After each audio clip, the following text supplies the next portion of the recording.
Ahoy Spelunkers! Welcome to the Cavern of Cursed Tears actual play for Pirate Borg RPG. If you're thinking about running this adventure, make sure to check out our Tips for Running the Cavern of Cursed Tears video as well. You can grab this adventure, VTT assets, and all sorts of swag over on our web shop, or subscribe to our Patreon to get access to our trove of digital content. I really hope you enjoyed this video, and please leave a comment of what you'd like to see next.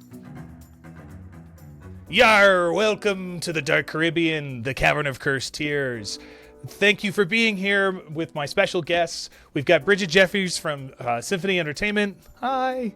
And Brian Cullen, the creator of Vaskrim, and our very own Zach Goins, who is our master of marketing, who is here to play this awesome adventure, The Cavern of Cursed Tears. Hey guys, thanks for being here. Thanks for having us. Excited. Yeah. Thanks for the invite. I'm stoked. It's always a good day to play Pirate Borg. Hell yeah. Arr. Arr. We're going to jump right into it and waste no time here. So, you're sailing across the Dark Caribbean as the gray, blue, swirling green skies and clouds mix together. You can barely see the horizon. On your ship, the Reaper's Grin. Captain Sabi is lazily hanging about as the camera pans over and sees her hanging out there. Sabi, played by Bridget, please tell us about yourself. What do you look like, and a little thing or two about you. Yeah, so the lazy Captain Sabi is all of, let's put her around 5'4", African-American, dreads that are pulled back, bandana, always carrying around her. What's my weapon that I'm typically carrying around her, babe? Let me go pull up somebody's character sheet. Is it a musket? Yeah, you're really good with the musket. And Yeah. I think you got a cutlass and some throwing axes too. And some throwing axes. So half of the stuff is, hanging off of her gear, with her pants. Everything is mismatched. Everything is currently oversized. And yeah, I'm hanging off of the rail of the ship, and I'm going to look over to a member of my crew and ask them to do something, because why should I do anything? I can delegate. Exactly. The camera whip pans over, and we see the large brute of a man, Ripper, played by Brian, standing there. Brian, please introduce yourself. I'm just kind of leaned over my giant anchor that's usually slunked over my shoulder. I'm wearing these sewn together tatters of all these hides of creatures that I've slayed by bashing them over the head with the anchor. And most of my hands and knuckles are all super calloused up. I've got scars all over my face, and most of that is covered with a scraggly beard and long scraggly hair as well. I look over and, what do you want done? To Savvy. Yep. Did we make a decision? Did I make a decision about that? You just said Nope. that you wanted to do something, so yeah. We're going. Yeah. Great. That's how adventures are made, people. Well, you grab a whole bunch of rope and you walk to the back of the sloop and you pass by. I'm not even going to describe what it looks like. Rictus, please describe yourself for us. Rictus is your old priest who narrowly escaped cannibalism, and he's missing chunks of his flesh, chunks of his bone, chunks of his rib cage from that narrow escape, and he still clings to his faith and to his axe and to his spells, and that's about all he's good for at this point in time. He's a skeleton zealot. Awesome. You guys have a couple more lowly crew members of pirates who shall not be named, running back and forth, taking care of some of the more menial tasks of it. But you've been recently given a job that you have accepted. Back to you see in the reflections of the waves with the dark clouds of sort of a remembrance of what happened back at the bar, the Green Kraken Tavern. You see Father Lucunzia is standing there, and my Spanish accents are terrible and offensive, so I will not be doing one. But Father Lucunzia is there, and he's an Inquisition priest who works for the Spanish, and he has heard rumors that the British Royal Society is leading a cave expedition to try and get religious artifacts from some sort of cave or cavern off on the Isle of Lost Hope. He will pay you handsomely if you can beat the expedition there and recover the artifacts and bring them back to him. The Spanish are at war with the English at this time, and they are no friends with each other. But he doesn't have the resources to send any sort of armada themselves, so he's hiring you in order to get as much as he can, because nobody expects the Spanish Inquisition. From there, You guys have accepted this quest, and he's told you that the British Royal Society members, Barrington and his assistant West, are the ones to look out for. Barrington is sort of a Sir Edmund Barrington is an Oxford scholar, and his assistant Abigail West, well-mannered and stuff, have a small reputation and at odds with the Inquisition. Sort of, they both want the same things, but for different reasons. So you need to beat them there, and you have a fast ship, the Reaper's Grin here, that are sailing across the Dark Caribbean. We'll say you're up here at Black Coral Bay, was originally where you started. Let's see if I can draw here some cool things with Foundry. That's the wrong color. That's all right. We are up here in Black Coral Bay, and you're going down. We're going down to not quite to Guadalupe, but down here into the. Is that the Greater Antilles? Into the Antilles, into this section. So it's a bit of a several days travel for sure. But your ship is quite fast. You run into some issues there, but we're not there. We're not here to talk about those issues. We're here to talk about what happens when you get to the Isle of Lost Hope. Right. So you guys you're landing on the island and you're trudging through the jungle. We are going to roll to see just a little bit of jungle feverness here. See what happens. I got a jungle points of interest table here. Going to roll on that. This is all built into the Pirate Borg Premium module. Got down. Like, okay, so you come across a clearing. In the jungle, there's a clearing of a circle of palm trees. There's a small wrecked ship here. We'll say it's like a long boat that maybe had washed up from the tide. This is a very flat part of the island that comes through. It has a faint green glow coming from inside of it. And there are a pair of rabid jaguars sort of approaching around it. So you guys, you wrestle with them and deal with them. Again, I'm sort of just setting the tone here so that we can get to our true adventure. You deal with that, and you eat some amazing jaguars throughout that night for it. So the sun sets, and you travel forward. You have a couple of your pirates with you at this point, but you've left a couple back on the ship as well, just to guard you. And you're going to end up coming to where our adventure truly starts, and that is...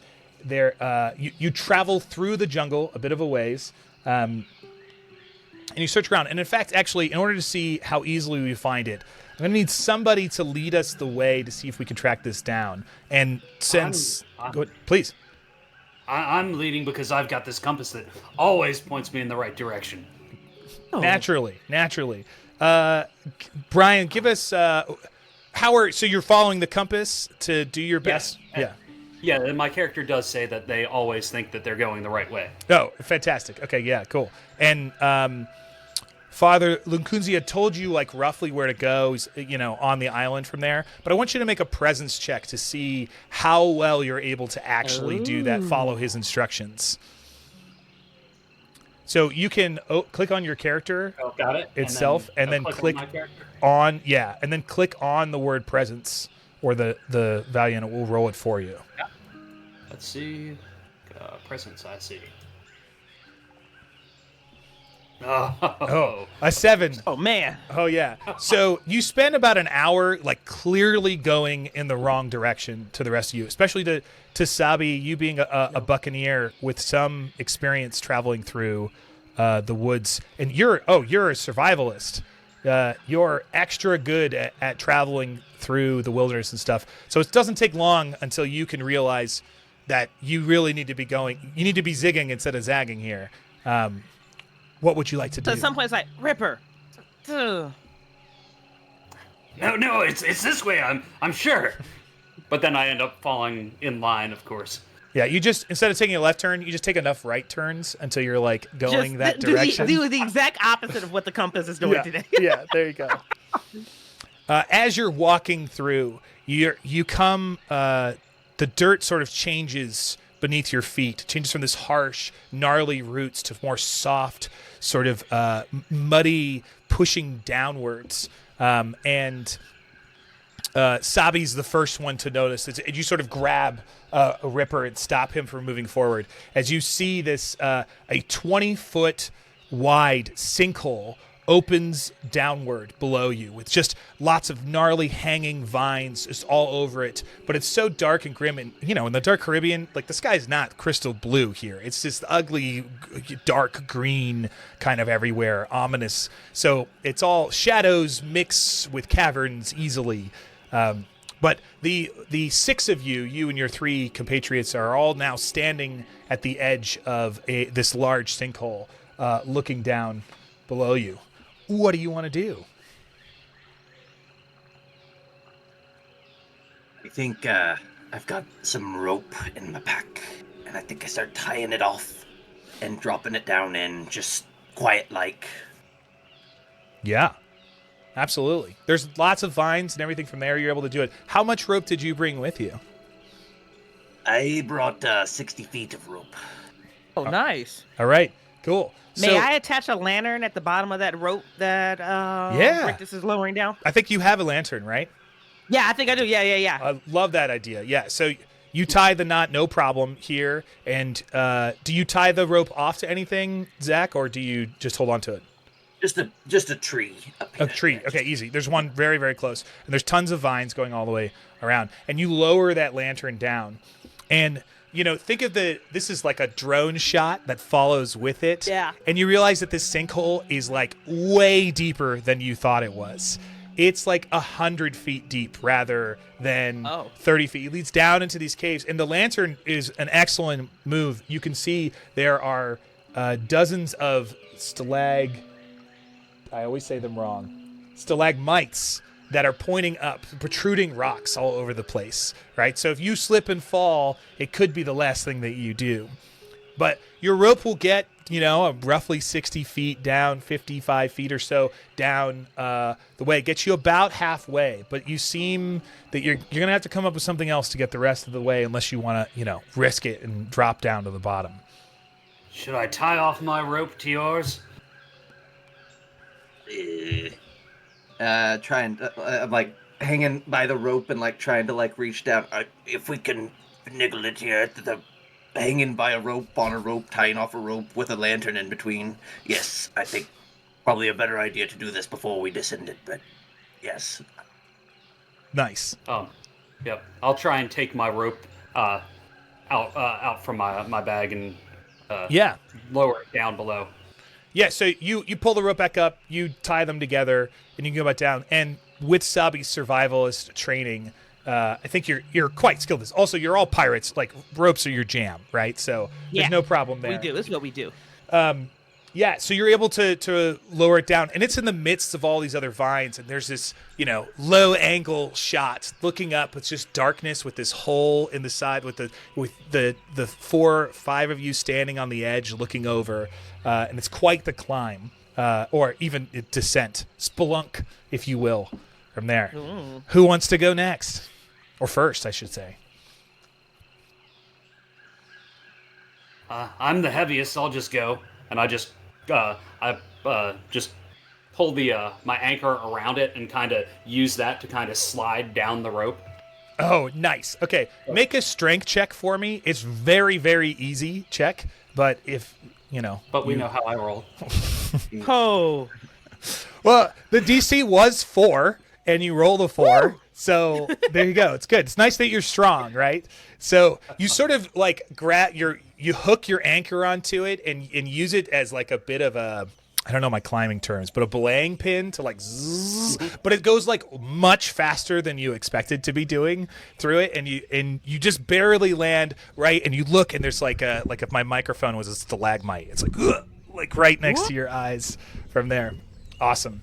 You're now standing, and I'm gonna move you guys over here. So here's our battle map version of what's going on for everything. So here's the giant sinkhole, and it's about 100 foot drop down from the where you are down to there, and you've got your rope in the area. And Ripper, I think you've just landed down at the bottom. And when you do land too, your feet have this crunching noise below it, but it's somewhat familiar and ominous. And you look down, and there's just hundreds of bones all over the place, and different all types of bones. There's most are human, but there's animal bones and different creature bones, some deformed, and just 100 different skulls out through the area. Most look to be long dead, but some don't look to be that long ago. Watch out, it's a bit crunchy down here. Did he say? I caught the first part, not the last. He said, "Watch out." All right, what do There you? was some warning. She doesn't metabolize it. Do you guys want to also head down there? We'll head down. Yeah. Yeah. We'll head down. Great. Yeah. Okay, both of you make strength checks. Ooh, this should be comical. Oh yeah, that's good. You zip down, Rictus, no problem. What did you want? A strength? Yeah, please. Okay. This should be comical. Yeah, buddy. I think that's a 6 total. Yeah, you sort of wobble your way down, but you do better than Ripper as you land down in the area. As you I guys didn't get see closer that. and you grab the lantern and you're around the different stalagmites that are here, you could hear the sound of fluttering bat wings fly around. And as you step forward too, intermixed in with the bones, it's just like blankets of bat guano all over the place too. So there's definitely some like fluttering and you know, there could be thousands of bats here or just a couple dozen. You're not super sure. But here, I'm going to open up your vision a little bit more so you can see Ooh. Okay. into sections. So here's what you guys can see now. There's bats sort of fluttering in and out. This spot up here is much higher than you. It's about 60 feet up. You can see there's like a slew of sort of light movement up in that area. But there's also the hint of your oil lantern catches some shiny objects up in that bat cave as well. There's a passage off to your left that you can see heads more that way if you want to investigate it. And there's also a passage off to the right that sort of descends down, and you can see and hear the like rippling of water coming down from that area to your right. Seems to be some sort of cenote. So you see these 3 different possible areas in front of you, and the bat guano and the bones and the stalagmites. What do you guys want to do? You got your lantern lighting your way, but it gets pretty dark pretty quick down here. Other than the giant sunlight that's above, but you can see there's less sunlight in any direction. I have my compass in one hand. I just go, it says that way, and pointing up to the top area. The top, nice. So you guys you can move your tokens up that direction with the arrows or whatever you like from there. Until the lantern comes with you, you'll have a hard time seeing. But you see some things right away. There are 5 wine barrel-sized clay jars, and they're half buried in waist-deep mud. There's a dead boar. It rots near the closest jar. The jars are decoratively painted, and there's definitely a lot of mud like in this area. The boar has 3 arrows sticking out of it. It does look like it has been dead for a bit, more than a couple of days, because it's rotting for sure. It's got maggots crawling over it and stuff from there. Also, this is a bit of it looks like a slope downward here. I'm gonna go over to the boar, and just like with the side of my boot, I'm just gonna roll it over, and I'm gonna look up and then look back down. Just a few rapid fire questions about the boar. Are these tiny little arrows, or are these like regular human size arrows, or are these even larger than human size arrows? They look kind of like bolts, actually. They don't even have fletchings on them, the little feathers on the end. Which, probably means they don't shoot super far. Which is interesting. So these are short-range bolts. Good to know. Yeah. Nothing has been cut off the pig. Doesn't look like it's any eating. Just looks like they shot it and died here. It does not look it has been messed with, except by nature, Mother Nature herself. Okay. Yeah. And the 3 arrows, Last of course. question. Yes. Does it look like it fell 100 feet, or am I guessing this boar somehow got into this cave complex a different way?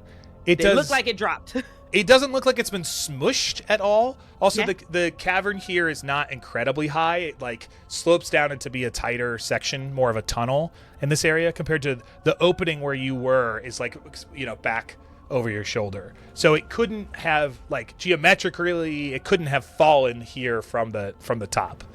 That would be Okay. it would have had to fall in and then walk. And then at best. walked and okay. Yeah. But Okay. you think So if I they will had share fell that 100 with my feet, crew. yeah, and they're right behind you too. Yeah, you can see them right here. Yeah, so I'm like Yeah. futzing with my boots, like, okay, so it didn't fall, which means there's another entrance in here somewhere where they could walk in, and whatever killed it didn't need it, but they definitely put it down, something short range. The And from the looks of it, not too long ago. The other 3 members of your crew, the 2 of them slide down, by the way, and they just sort of hang out here at the entrance unless you want them to do something else. So, at your leisure. I take a bony hand and I stick it in the jar and kind of peel it away from the mud and look down inside. Nice. Yeah, it's got this decorative paintings on it. It seems to be maybe of a Mazoan descent, but it doesn't really look familiar from it at all. But it has lots of these sort of wispy skull drawings on them. And you can sort of see further down the path that the other jars seem to be all part of a set. They seem to be similar. It's just full of mud. Is there any tracks in the mud other than the boar? I'm going to roll a dice and see. Yes, there are tracks in the mud. There appear to be maybe a half a dozen sets of tracks in the mud. They were not easy to see because the mud here is thick and wet. You can see dripping. It's like the stalactites are dripping water down onto the mud, keeping it sort of fresh. And there's even like a trickle running through the center of it, keeping it very fresh and stuff. But because you looked for it specifically, you do see that there seem to be some footprints in it. You can even see them in the drawings right here. Dun dun dun. Dun dun dun. What do you want to do? Might be a bit behind, Captain. I'll start to stumble in through the mud, try to pick my way down the slide, and keeping an eye on these urns as we move through, but move quickly if we're behind whoever's ahead. Okay, so do you want to stop and look at the urns, or do you want to keep pressing forward quickly? Press forward quickly. All right, very good. As you sort of slide down and half like in sand, it's sort of you're pushing as much mud as you're stepping over as you go through this big sloppy steps as you pull through, and the sounds of the cave dripping and running water in the distance. And as you come and slide sort of past this third jar, something goes, and you feel something pull at your right ankle, Zach, as it rushes. It sort of a thin rope pushes up against your bony ankle that's sort of jutting out of your skin there. I need you to make an agility check, please. This is going to be extra hard because you're stuck in the mud. Oof. All right. With an 8. The tripwire slaps, and you're going to take D6 damage as a bolt. Oops. No. Whoa. You take 2 points of damage as a bolt scrapes across your rib cage and comes out the other side. I only have 1 cage left, so dangerous there is. Yeah, boom. And you got your hit points down right there. Excellent. Yeah, so you've triggered a trap there. Yeah, I look back, I say, there's some tripwires, perhaps where the ball triggered the first one, I've triggered the second, somebody else's turn for the third. I'm gonna quickly move up behind him, just so that whatever hits him first. All right, you're gonna let Rictus go first still? Right. Yeah. All right, great. Well, you move on a little bit slower as you move through, but you luckily don't seem to have run across any more tripwires. But you do end up down into this bottom of this mudslide area for it. I'm going to switch over views here. Another way to show this off is to show the map that's provided in the adventure, which is a side view of things from here. So you guys have traveled down in this direction and then move through here into the mudslide area like this. Oh, okay. So you're moving down into here, into this sort of area. So now you have a sort of a choice on which way to go. So there's another way to show off what's going on. And here's a spoiler: the whole thing. Boom. But I'm gonna switch you guys back over to the other map. Okay, so Nice. you're at sort of an intersection from here, and it looks like the obvious route that you would go, sort of where Rictus is standing, is a very tight, sort of caved-in area. Clearly, it used to be a wide tunnel, but now it's got rocks sort of stacked on top of it, but they don't look like they've settled and they're covered in mud. You know, it looks like they're haphazardly. You can sort of see light coming through there. Maybe in the last, couple months there or something like that, there's been a cave-in. You do think that you might be able to move through that way, but it looks, tight. And then to your right leads down to more water area, sort of another dark cenote rippling water section from there. Yeah, it's very, very tight. You do think you could spend time,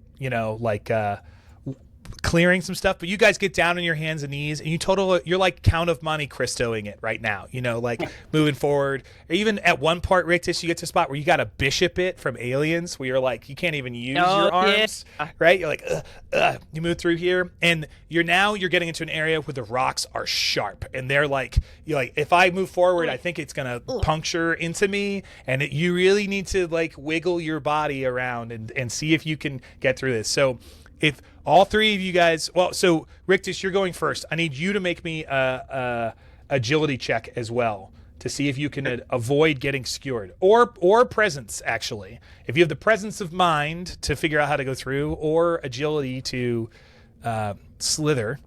I'll wriggle. Come on, we roll above a 10. Yes, it's getting better. Oh yeah, you think you have it, but turns out you don't. And you get scraped. Your other rib cage plays it like a xylophone. You take a point of damage. Oh. As you go through there, and you're like but Sabi, it's your turn now if you want to try and make it through there. Yeah, and you told me I could do a Agility agility or a presence. presence. Yeah. Mm-hmm. We'll go presence.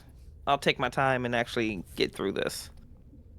Maybe a 16 total. 16 total. Okay, so you still won't succeed. However, as a reminder, we have Devil's Luck.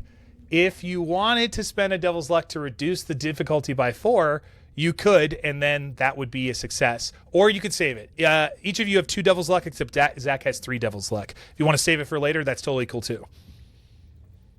You know what? Let's make some smart decisions. I have 8 hit points. I'm gonna save it. Okay, all right, very good. Well, you make the same exact mistake that Zach made moving through there, but since you got fleshy bits, unlike Zach, you take 2 points of damage as it scrapes hard, and you got some bruised ribs through there just pointing into you. But you're able to make it through the other side from there. Ripper. I'm about to get wedged in. Your big Ripper, bones no! moving through. Oh, yeah, man, you don't know. It definitely...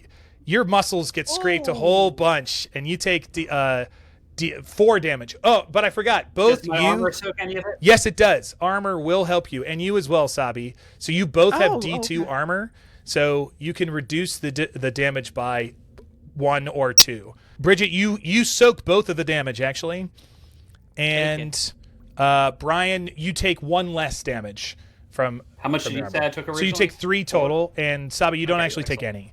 So you can Okay. heal yourself back up. See, boom, you got that, and Brian's down a couple points. So your armor is cut up a little bit. Your leather armor there, Sabi, is cut up, and your hide armor has been punctured, Ripper. It's for sure. As you guys got hands, and now you're scraped up. And you guys ever tripped and fall on the sidewalk as your kids? And it's just like it hurts more than it should, and you're like, don't complain, don't complain. But it's all this rough. It's 80 grit sandpaper on everything. It's just nasty, and the drips and the sounds. But you're able to sneak through here. You guys did not find a good pathway through here at all.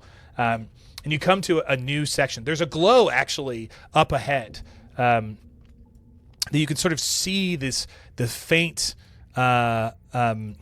green iridescent glow coming from around the corner. Rictus, you're the first one to get here. Yeah, just crawl towards the lights. And Boom. Why are we following Rictus? As you move in here, you can see about 200 feet up, sunlight streams in through holes in the cave here, bouncing off these they're iridescent mushrooms, but when the light hits them, they actually refract the light even more powerfully into different ways and across the cavern here. Thousands of glowing mushrooms blanket the floors and walls as you're able to sort of you can stand up and move around here for sure. Yeah. Some of the mushrooms, that might be great illumination for later. Yep. Did you say eat some of the mushrooms, Captain? That's what No, you said, that's right? but you know what? It could be very entertaining. This could go either way. All right, Rictus is moving deep into the caves here. It opens up, as you can see, and the other guys, you're here. If you want to move your tokens through. So are you grabbing, is anyone grabbing a mushroom?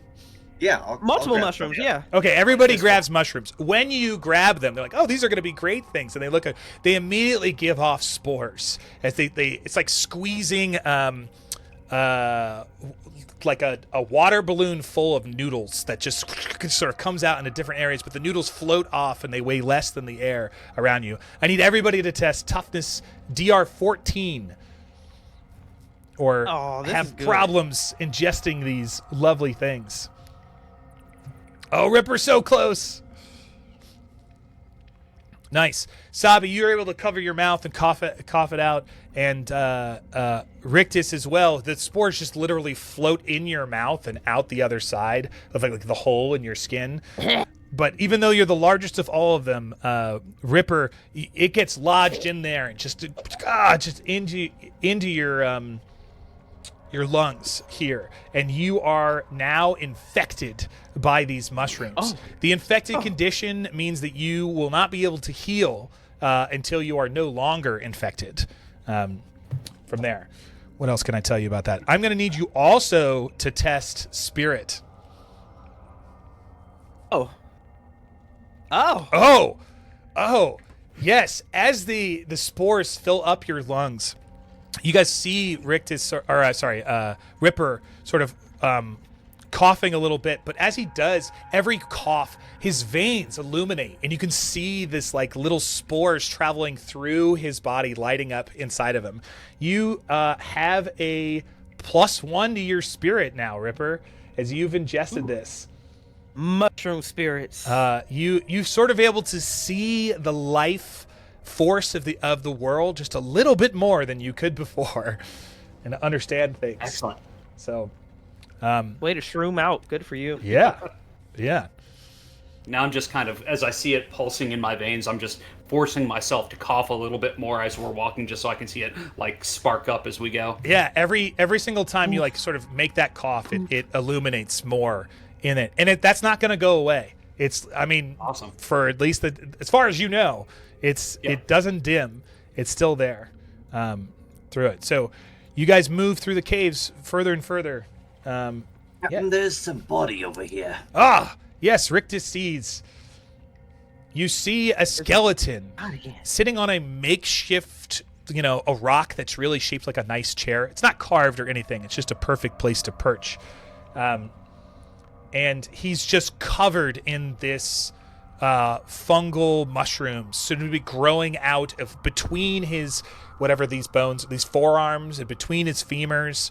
It's a mix between The Last of Us here and a fungal pirate from Pirates of the Caribbean second movie sort of deal.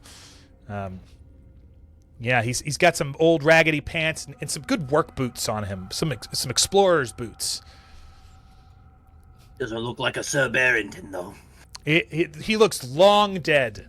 He has no face so hard to say, but he seems to have been at least a few weeks, if that was fast fungal growth.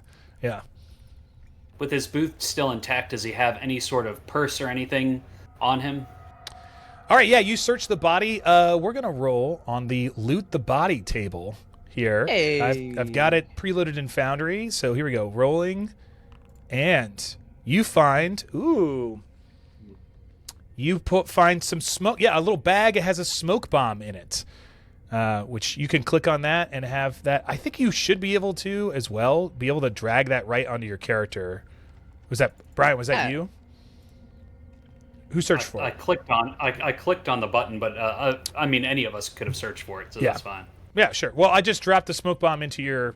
It's in your backpack now. Yes. But you can click on it and read the rules here, but it. Excellent. Yeah, it blinds people. Yeah. Cool. It does what smoke does. Yeah, cool. Yeah, there's some like pencil and some papers that are all faded and wet in here. That's like clearly some like scribbling notes, and you can see that he has like written down "Is Turnifondis mushroom mechanicus," or, like Latin words. Maybe he was like trying to check them out, but it seems to have overtaken him or something. Okay. Yeah. Shall we carry on? Keeping all. Yep. Great. All right, you move further down into the cave. As you were moving through these mushrooms and moving towards this area, this entity comes flying at you like Close Encounters of the Third Kind style. This floating spiritual skull, Zach, comes flying at you and just zipping through the whole area. As this spirit skull just comes by, stops, sort of looks around in different directions in the middle of it, picks a cavern, and then heads off in another direction. Oh, okay. With the new thing that you just said I had gotten from having the mushrooms ingested and increasing my spirit score and seeing life differently. Yeah. Do I see it differently than I normally would? You don't know what it would have looked like, quote unquote, normally. So the answer is yes, but you don't know what it is. It's just a little bit more vibrant and glowing as this skull sort of screams through the area from that. Oh. What the? Do you guys want to chase after it or carry on? No. That thing's going to its certain death. It's already been to its sudden death. At least once. At least, yes. Quite right, Captain. I'm good with going down the stairs if the party is. The sunlight that's streaming above has sort of faded out, so Rictus, your ability to see dramatically drops off here. But you do see a flicker of light up the cavern a little bit down the way in this area, which little spoilers for everybody else. But as you move, you hear some talking and stuff from there. Describe how you guys moving through. Are you moving quickly? Are you hustling? Are you not? Did you just say we hear talking? Like we hear people talking down here? Yeah, but before you heard that, how were you moving? Oh, okay.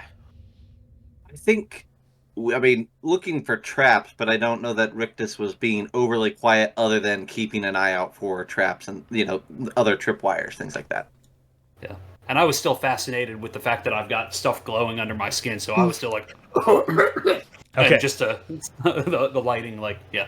There's some torch lights coming from above, and as you round the corner into this much larger cavern area here, that you can sort of see there's some stalagmites in the way, but you see the sanctum. Clearly human-made steps lead up to a stone platform around a 50-foot shaft. There's a 100-foot painted mural on the far wall that depicts this epic sort of grand mythology tale that's there. But you see half a dozen pirates and explorers standing around, two of them lounging near the stairs, two of them talking conversely to each other, a man and a woman, and then another man and a woman standing near the mural, sort of writing notes down and looking at it in great detail. As you not so quiet crew comes around the side, the four pirates on the on the top of the stairs turn and draw their cutlasses, boarding axe. One has a rifle from there. And you see, I said a man and a woman. I meant two women. A clearly the captain of the group standing there turns and draws a pistol and faces it, or points it in your direction as she faces you. Captain Silverkey is standing there. She's wearing a tricorn hat and a well-worn-in leather, trench coat, from there and well armed, but has a relaxed way about her as she sort of points to you, and they see you all standing there with your lantern in this grand visage from here. And Do we know her? do you know her? I don't think so. I don't think you do know her. Okay. Or how well do you know pirates? Do you think that you know a lot of pirates? I'm gonna say I know a lot of pirates. I feel like I would at least have a bead on like the female captains at least. All right. You know what? Let's make a let's make a luck check. This is a house rule that's Ooh, coming out I in like that. Down Among the Dead. So you just roll a Okay. d20 and you add the Okay. number of devil's luck points that you have, which is 2. So you're Okay. rolling d20 plus 2. So no, you do not know her. Yeah, you were looking at the DC's 13 because it's a luck check. Oh, I right? like it. Yeah. So if you had got that, then you were lucky and you knew the thing. And as you spend more devil's luck, it gets harder to do so from there. So no, you don't know her. But I'll say with the 7, you may have heard of her. You don't know this person, but they may have heard the name before. Okay. Distinctly, though, the reason you even know who this person, I guess, is they have a silver key hanging from her neck, standing there, and it's quite prominent between her biology that's there, well displayed for everyone to see. And they don't So even I don't say. pull out a weapon. Yeah. Okay. I'm gonna look dead at her. I'm gonna look at the key, and I'm gonna go, Captain Charisse. That's some female captain that she's heard of. Nope. Denise? No. Silver key? Probably silver key. She sort of Are you stops silver key? and she grins. And at this point, the two people working on the mural turn around back to you and they go, oh, great Scott. Oh, geez. You can see a clearly British Oxford type man here on the left. Must be Edmund Barrington, the one that's been described to you, and his assistant Abigail West to his left, your right. She has a large notebook, taking plenty of notes down through this as Edmund pulls down not a monocle, but like a magnifying glass that's like jewelers use, that hangs on a little chain around his neck. And they go, oh, we have company. Oh no, Captain, are we in danger?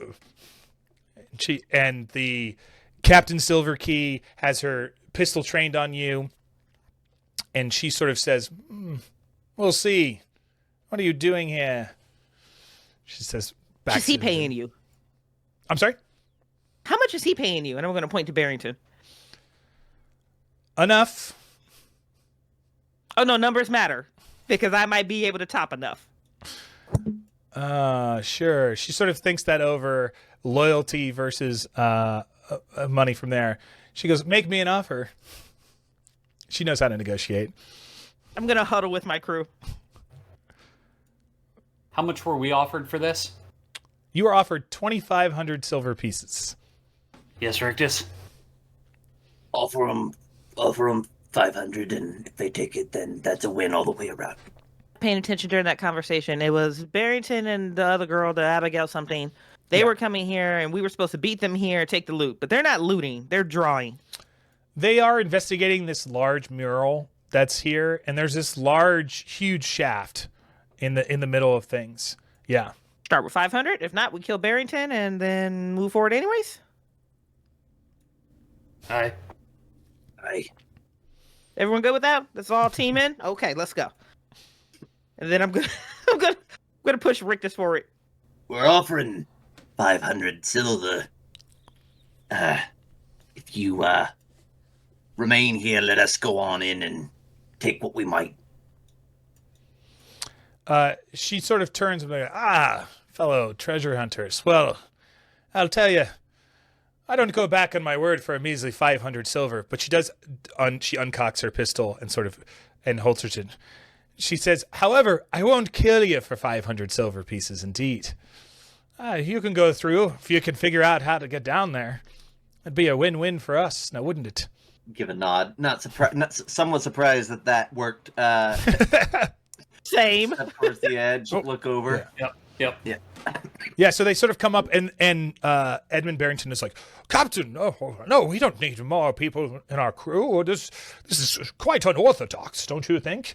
And she sort of turns and sort of, relaxes off to the side with her her companion here who slings her rifle over their shoulder, but they're definitely eyeing you. These two more scallywag not gentlemen on the left are like definitely distrusting of you guys, and they both look like they have scurvy and you don't want to touch them.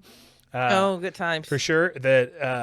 But one's just got like a club, like just like, waiting for the time, but they sort of all relax and they're like, whatever, we don't have to fight. Like, this is great, is their attitude. Captain Silverkey says, well, you can't figure out how to get down this shaft anyways, so we don't have enough rope. So maybe we'll let them do it and figure it out for us. And take what's left afterwards. And she throws you both a smile like, yeah, I know what's going on. Can we see how far down it goes? It gets very dark, but at the same time, there is a hint of light there. And I don't know if you guys have seen Silo or not, but in Silo, they're in like the spot where there's water down below. So it's like, oh, there's water really low, or like looking down where the Balrog had fallen. It's like, it's really far, but it is probably 200 plus feet range. Yeah, it's hard to know from there. Longer than the entrance that came down from before. Yeah. But is the well lined with skulls like we're seeing here? Yes, in fact, just like as depicted, there are dozens of skulls carved into the stone here, each one with a type of glyph sort of carved into their forehead here. Ooh. Yeah. Keep being smart. I'll be right back. Well, And then I'm sorry, Tyler, I'm gonna run back and just go get like a couple chunks off of the glowing skeleton, like just like rip it off from like the shoulder down and the femur, and then run back with the intention of just dropping the skeleton with the glowing mushrooms down. all right, cool. So it takes you a couple of minutes to go back there. And because you interacted with the spores before, you know how to not inhale them this time. Yeah. You can come back.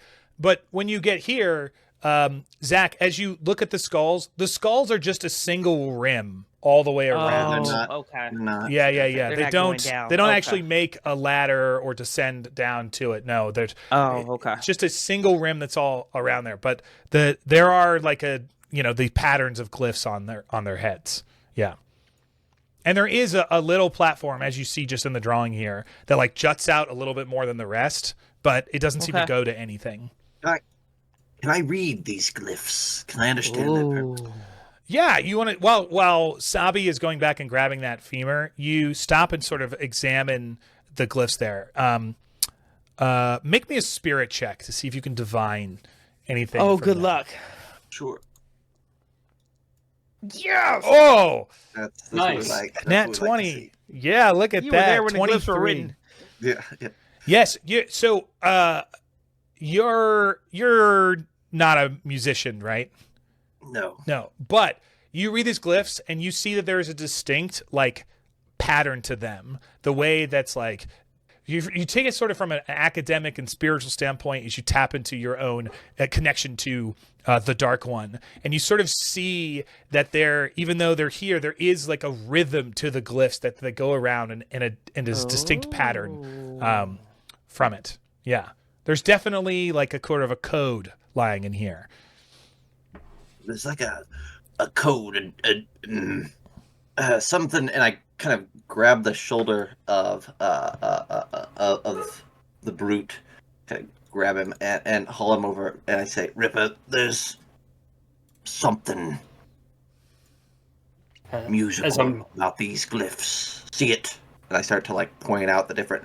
You go here, it goes lower, and then up here. There's like a repetition of a pattern, and back and forth.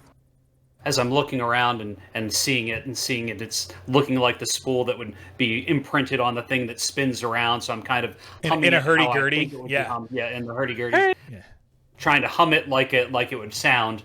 Not that I'm going to do that because that would be horrible. Right. But and see if I can keep up and see if the song can kind of come from that. Sure. So as you're doing this, Sir Edmund Barrington comes over and goes, "What are you doing? Some strange figures there." And he like sends some notes back to Abigail there as she writes it down. Like, no, they were looking at these glyphs, so we couldn't discern anything from that.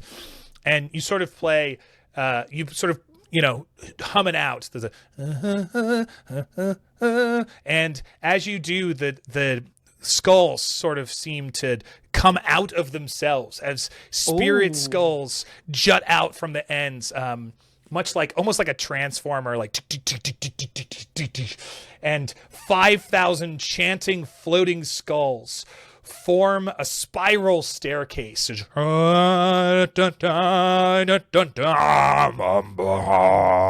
the whole chamber is like humming and vibrating with this. And that means I do this. Dun, Yes. dun. Boom. The spiral staircase shows, and it's just this, they're all humming, like they're all jaws. They're just,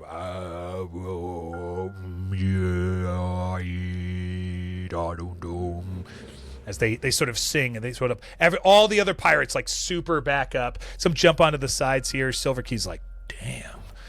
They move back here. Abigail West almost falls in as she's like taking notes from all things, and Barrington goes, "Oh, great Odin's raven, you've discovered a way down. My God, what do you guys want to do? Start running down the stairs. Yes. You want that to feels run down the appropriate. stairs? Okay, cool. So not worrying about the mural or anything like that. You're heading down. Don't look a gift horse in the mouth. They said yes to 500. We're going to take them at yes at 500. Yeah. Plus, who knows how long these skulls will sing for. Yeah. Right, that's the real concern. Oh, We get down yeah. there and they turn off. Like, damn it. You guys immediately head on down, and Captain Silverkey and their crew and Edmund are like a little flabbergasted. They're like, "Oh my gosh, this is a lot like playing Rainbow Road in Mario Kart. That's like, oh, it's totally fine as long as you stay right in the middle. But as you move through, you guys don't have to roll. You're smart enough to be able to do it. But it is like uneven footing, and it's a long way down. Oh, Sabi, you've dropped the glowing femur at this point, and you Okay. do see it sort of falls down, lightly illuminates the cavern walls as it drops the full distance deep down into the cavern and strikes into some water from there. The crew behind Okay. you is like, oh, what? And some of them try to get up the wits to travel down forward or down into the depths. So I'm going to move us back over to this other version of the map real quick and show everybody what you guys have done in this other pattern. So you came in through here, on through this area, and then this was the cave-ins, and then you moved up here into the mushrooms, this little mushroom area, and then you came up into here, and you went up this way, which it looks up, but, two-dimensional maps. And you travel in this way into the sanctum, into this area here. And then you got the actual, the little entrance here. And now you guys are traveling down these steps into the Cavern of Cursed Tears. You descend down the skull staircase, and as you get deeper and deeper, you start to see these small, almost crystalline, teardrop-shaped globes sort of floating in the space, and they're like wisping around you. So the deeper you go, the more and more of them seem to be showing up. And now there's dozens and dozens of them all over the place. As you get down near the bottom of this spiral staircase, you can see this cavern opens up into this vast space, and it's well illuminated. I'll even zoom out here. You can see all these glowing forms. And there is a 5-tiered black ziggurat with a giant waterfall streaming down onto a massive turtle skull through the skull, and water just pouring out of its eyes and mouths. And the ziggurat is covered in bones and all the different tiers. And even though it's dimly lit, there are thousands, if not tens of thousands, of these little spirit globes all over the place. And as you walk down your last couple of steps into the water, and your feet plunge into the ankle to somewhat, in some places, thigh-deep water of the cenote, you can see there are bones closer to the ziggurat in the water there. And there are more of these floating skulls, these spirit skulls. One comes whipping by you as it sort of ignores you, but it seems almost annoyed that you're there. At first it's ignoring you, and then it seems to be annoyed that you're there as it whips by and goes off into a different direction. and you can see there's a couple of them sort of floating around. And there is a cloaked figure off in the distance, about 100 feet or so. It seems to be bent down, looking at some bones or touching some things that are there. It's this great cavern is just sort of dwarfs. He looks almost like a tiny little hobbit human because the size of the ziggurat is so big. The apex of the temple looming up above, and the waterfall roaring behind it. It is sort of a little bit loud in here because of the echo from it, which you didn't realize that's what you were sort of hearing up top. Yeah. I start to move towards it, and as I get close enough to where I don't have to shout, I would probably call forward and say, "Is that you, Master?" Ooh, I like that. In reference to the dark one? Yeah, I mean, it's in a black, at the foot of a black ziggurat surrounded by death and skulls and stuff. So, yeah, absolutely. I love it. I love it. That is amazing. I've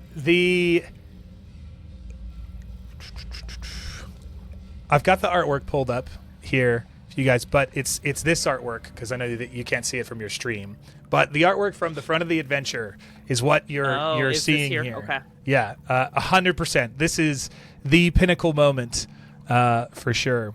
As this creature turns and faces you, it's holding a jade staff that with integral carvings on it, and wispy blue energy is sort of weaving around it. The creature, it turns not at your beck and call, but just seemingly on its own. It has no face of any kind. It's just blackness inside of it. But it's bony hands. And I don't mean it's a skeleton. I just mean that it has a skin to it, but it's so tightly pressed against the bone of itself that you're not sure where one ends and another starts. And the creature has a skull in its hands, and it's some kind of rhythmic incantation can be heard just at a distance. And okay, so he holds this skull, and it's sort of extracting with his rod. He's sort of pulling out like you would almost pull out strained spaghetti out of it, but without any physical. I guess I'm into spaghetti today. That he pulls out some of its essence from the skull, extracting this blue wispy energy, and coalesces in front of it. And as he lays the skull down, carefully placing it into another position next to other thousands of skulls, the essence in front sort of swirls around as almost a galaxy or a maelstrom coalescing into one single point of light that sort of and explodes lightly into forming one of these orbs of tears that are floating all around the area. Whoa. He seems to have been creating this exact thing.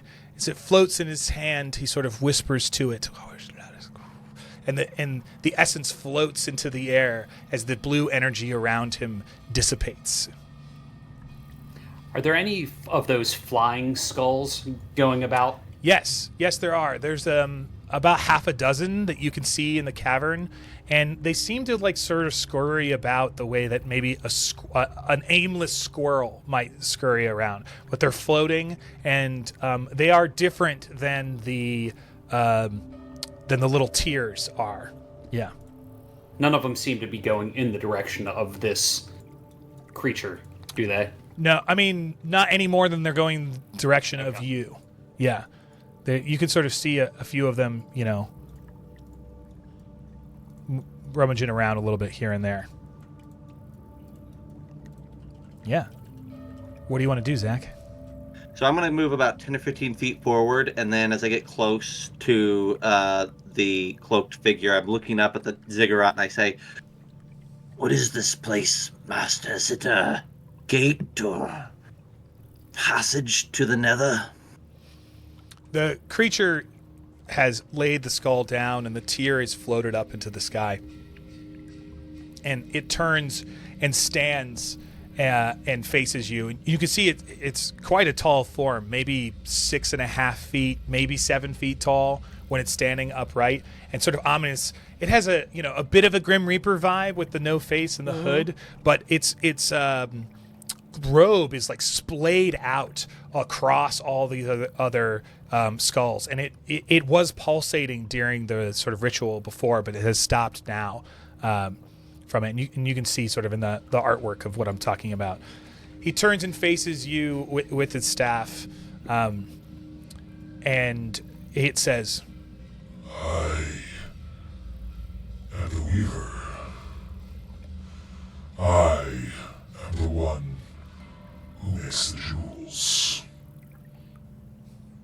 What are they, these jewels? What do they do? They are the essence of my charges. Those I have come to entomb their essence, their memory. It is my obligation, my duty. And this place behind you, the structure, is it part of this duty? Therein lies the king and queen of this great civilization. I know not more of them, for it's not of my obligation. Hear me, my charge. and he goes down and he sort of walks over to another set of bones and grabs another one there and sort of admires it, like Hamlet contemplating its own destiny or its destiny or looking into its soul or all of the above at once. While he's focused on talking to Rictus, I want to see if I can go over to it. Are any of the floating teardrops within, like, reach?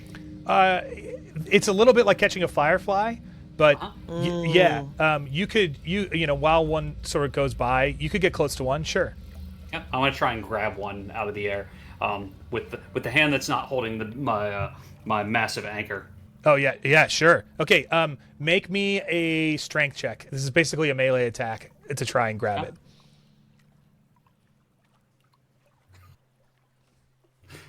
I'm gonna spend one of my devil's luck. Devil's on luck? this, Okay. Because I really There we want it. go.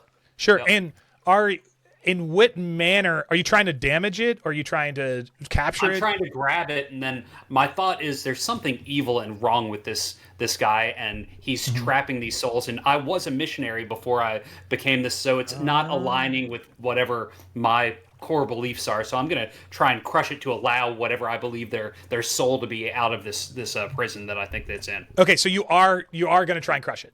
Yes. Yeah, I love that. Okay, cool. Yeah, so it like floats on by, and you grab its head and wrestle it down. It almost slips through your fingers, but like you sort of slip on the stalagmite towards it and are able to grab it even more. And as it comes through, it's like you can feel it's like it's life force energy, and your mushroom veins sort of react to that at the same time. But the life force energy feels like a warm blanket, like, or something that it's like radiating heat, but it's not heat because your skin doesn't feel it or anything. But as you get towards it and you're like, this stupid thing, you push on it just a little bit and it crumbles, it crushes immediately. And as it does, it gives off this, and as it does, its essence flows through you, and you're immediately like transported thousands of years into the past. Into you see this solitary worker working on this black ziggurat, but it's only like 1.5 what's it called, platforms or whatever, levels built from there, and there are hundreds of other workers around, but you can only see and feel what this person feels, and you can feel calloused hands and a toned body, but also overworked and a sad depression at it. But you see him turn and smile at a colleague of his, maybe a brother or maybe a lover, something for an affection. You're not really sure from there. Is you're just getting like a feel of the essence of them. And you get this idea that their life existed to serve and build this sort of tomb. And all of that's wrapped up into just a split second into your mind of what was going on as the thing is crushed. And the second it's crushed, the Weaver stands and turns and turns at you in a rage. And we're gonna roll initiative. Oh, here we go. So Captain Pirate Borg, we just roll a d6, and if you get a 4, 5, 6, you get to go first, and a 1, 2, 3, we get to go. The bad guys go first. So just roll a d6 for me. I think it is on your character sheet. Yeah. Oh. Sorry. I tried to roll a regular d6 and things were weird. On your character sheet under combat, the first button is party. Stop it. Apparently, I really, really just want to continue to roll 2d6s. Okay, here we go. I rolled a 5. Oh, you got a 5. Okay, cool. Yeah, so you guys have a time, but I want, before we start, too, you see that throughout this time that the other pirates have made their way down most of the stairs. They're not quite, I'm going to back them up a little bit to show that. They're not quite where you guys are, but this turn, they'll reach the ground from that. The whole crew is sort of coming down that section. They've got the courage. Yeah. What do you want to do? Clearly, the mood has shifted here from the Weaver. I see the Weaver stand up, and I see things are about to go south one way or another. And then I hear the people behind us, and just on reflex, I am not interested in injuring the Weaver, but I am very interested in keeping these other individuals from accessing this place. And so I will cast an arcane ritual of eldritch tentacles towards Captain Silverkey. Okay, so you're going to have to drop your axe and your pistol before you do that, if you'd like to 100%. Cast it, because they're metal. All of those are all those are still in my pack, so I think I just take the pack to just shrug it off. Yeah, no problem. All my gear on the side. Nice. Yeah. And then begin to incantate in reverse Latin, I assume. Naturally. Yeah. Naturally. So if you played me backwards, it would be a 6-sounding metal album. Nice. Yeah. Okay. Great. So I need you to make a spirit check for this. 12. You're 12. Well done. Yeah, another nat 20. Look at that. Let's go. Okay, so they appear and attack up to D6 creatures of your choice, taking D6 damage each. So this. I'll roll the D6 for. So number of people. Yeah. Yeah. So let's see here. I should click the cast ritual button, but that's fine. I'll just roll this. Bam. 3 people. Nice. We'll do Captain Silverkey and 2 of her pirates. Great. And then they'll both take 2d6, right? Because of my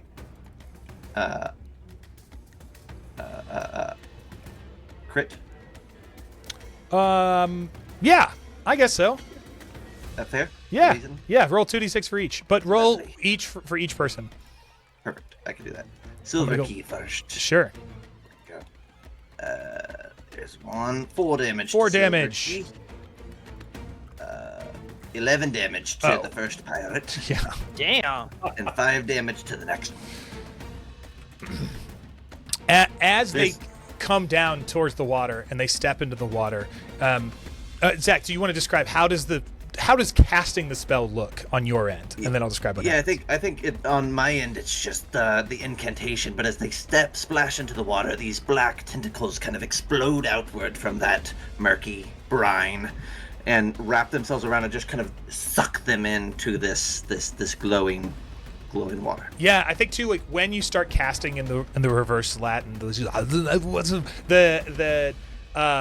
water turns black and sort of like juts out as if someone was like pouring black ink into the water invisibly, and you only saw the water parts as it juts out in these 3 fingers. And when it gets to Captain Silverkey and 2 of their crew, as their feet touch the water right away, it's like and yanking them down into the water, splashing out as this black ink, which never comes out of the water, it only exists in the water itself, sort of wraps and just absolutely suffocates and obliterates the female pirate with the rifle as her body is just crushed into different bits, and blood seeps into the water into different areas here. And the other 2, Silverkey pulls out her silver cutlass to go with the key and is like attacking the water back and forth, and the one with the little parrot back here in the back right corner also gets thrashed, and you hear a strong as he scurries up onto the stalagmites getting out of the water from the way. They're all terrified from that. So that was cool. That was super dope. How about you, Sabi? What do you want to do? Sabi's so confused right now, and you know what? Sabi's not going to invest a whole lot of thought in it either. So she's going to turn around, and we're going to go ahead and take aim at Table. What do you guys think? Should we take out Barrington, or should we continue with the captain? Preference? Barrington's a non-combatant. She makes no argument with that one. That sounds like canon to her. So she's going to aim on the captain. Okay, great. Yeah. So a cool way to do this, since this is an actual attack, is if you click on Captain Silverkey. Yep. And press T, or click the target icon in the top left corner. But if you press T while on Captain Silverkey, it'll become the target, right? Okay. So Silverkey is here. Yep. And you want me to click on here and press T? Yeah. Got it. Okay, yeah, so cool. On my end, I got this little dot that shows that you've done it. Okay, now if you open your character sheet and under the first tab, which is combat, you can use your attack for musket, and you can click on attack. It's all natively built into the Pirate Borg system. Oh, very cool. All right, so combat, musket, select ammo. I'm assuming this is rounds of shot 20, then hit attack. Yep. It gives me... Yeah, so it should auto-populate, so to show what's happening. It's a DR-12, which is already here, and the target doesn't have any armor, or it would have auto-populated the armor for you. Oh, but also, interesting. I actually don't remember if she has armor, but you're a black powder weapon, so it's going to ignore armor anyways. So, anyways, got it. Okay. Yeah, here, I'll look if she does, just for the sake of argument. She does have armor. She's a leather jacket. Yeah, D2. So, leather jacket. Okay. So you miss unless you want to spend a Devil's Luck to hit, or you can always hold on. I'm just pointing it out. Let's go for it. Let's spin a Devil's Luck. All right, great. So you're going to turn that hit into a miss. So just attack again until you hit to make it easy. Okay, Yeah, so reload, and then I've already had her targeted. I'm going to click my character sheet, must get the attack, roll again. Much better. there we go. Now you can click roll damage. Oh, nice. You can just roll it right there. Okay. And it 8 points. auto-applied that damage, 8 damage to Captain Silverkey as well, because you have them targeted. Oh, nice. Yeah, it's a little video gamey, but once you get the hang of it, it's like pretty quick, which is nice. Yeah. So as she's slashing the water, you just level your gun, taking, and the reverberation of the musket just bouncing off the walls, and a puff of smoke and a big blood splatter comes out of her right shoulder as she's looking bloodied, if you will. Your musket is now fired, and it will take an entire round to reload it. Normally, it'll take 2 rounds, but because you're a buccaneer, you're very fast at that if you want to do that. Oh, yeah. So can I just do that now? Well, no, it takes an action. Or on the next action? Yeah. Next turn. Yeah. Cool. So, Ripper. Oh, So- you've crushed this skull. Yeah. Sure, but was that pre-initiative? That was Yeah, you can still do something. Yeah. So I'm terrified of this thing, and I'm not going to attack them. But they're still around like a mound of skulls that haven't been siphoned, right? So there are like tens of thousands of skulls on the ground. You don't know if they've been turned into tears or not, but there are thousands of tears in the air. There's only like 2 or 3 more floating spirit skulls around, like this one that you crushed. But the Weaver hasn't done anything yet. So, you crushed it, and then it was like, ugh, and now they're shooting the pirates. I'm I'm going to run over and start smashing skulls that are on the ground. Okay. With my anchor, because of the vision that I had, I'm going to think that I'm freeing these before they can get taken by the Weaver. I love it. This is going to go very badly for you in the best way.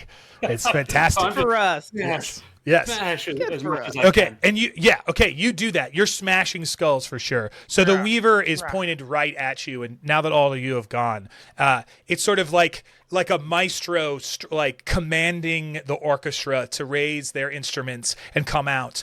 15 skulls all come out of different spirit skulls. All come out of different skulls all across the area, as you can now see them materialize. And on my end, they were like slightly visible, but now you guys should all be able to see them, right? But those skulls are going to be the ones that then come in and attack. So, 2, 1, they all like baseballs. Whoa. Is my glow like pulsing anymore as they're coming closer? No, not any more than normal. No. Okay. Not in this. Go there. And we're going to roll reaction to see what he thinks of you, Sabi. He's indifferent. And Rictus, we're going to roll for you. But for the way that you interacted, I'm going to give a +2 to this dice roll. Well done. Because you showed an interest in all that was. So that is also going to be indifferent when it would not have been otherwise. Good. So these guys will come to here. And Brian, Yes. here comes the fun. You need to make 1, 2, 3, 4, 5, 6, 7. I can count 1, 2, 3, 4, 5, 6, 7, 8 defense rolls. So how you can do that is you click on your character and you click on combat, and then you click defend. Okay. And it's DR12 just like normal, but the incoming attack you can change the attack to just D2. Yeah, but it's gonna ignore your armor. Okay. So you click defend against should I black wipe that powder off? weapons. Yeah. Oh, gotcha. Okay. Ready? 1. Oof. Roll damage. All right. 8 total. Okay, this is number 3. Oh, Nice. nice. You get a free attack back at one of them. Oh, we'll do that in a All minute right. though. Keep going Okay. with the defend. Yep. 4. Okay. So that deals double damage. So just roll damage, it'll do it automatically. So it's just 2. So you're doing good. It gnaws on your arm as you're in the middle of attacking another one. 5. Oof. Roll damage. You are hit. Oof. Down to 6 HP. Number 7. You're gonna live. At least this attack. Blocked. Nice. And number 8. Oof. Okay. These skulls are zooming Oh, man. around. Oh, right. man. So they are just gnawing on you, like ripping off pieces of flesh and jumping into you. You're able to, you can make your attack with your brass anchor against one of them. And again, if you target one, click on it, hit T, or use the target button in the top left. Roll. Oh yeah, you explode it right away. It only has 1 hit point, so Nice. you just wreck that guy. As another one, like as soon as you hit it though, the next one bites down on your arm and critical hits you for 2 damage. Yeah, Yes. from there, so you're just getting chewed up. And you guys, Rictus and Sabe, you're seeing this. It's sort of mortifying on how like terrible it is through here.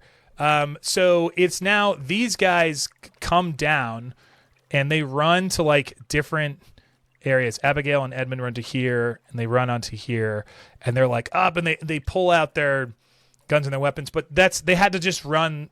They can't attack this turn because that's all that they could do is as they get there. And a bit of this is happening all Just run. simultaneously. Okay. New round. Back to you guys. Your turn to do as you like. The Weaver looks pissed. Somehow it's like it's got like its eyebrows on its cowl are like.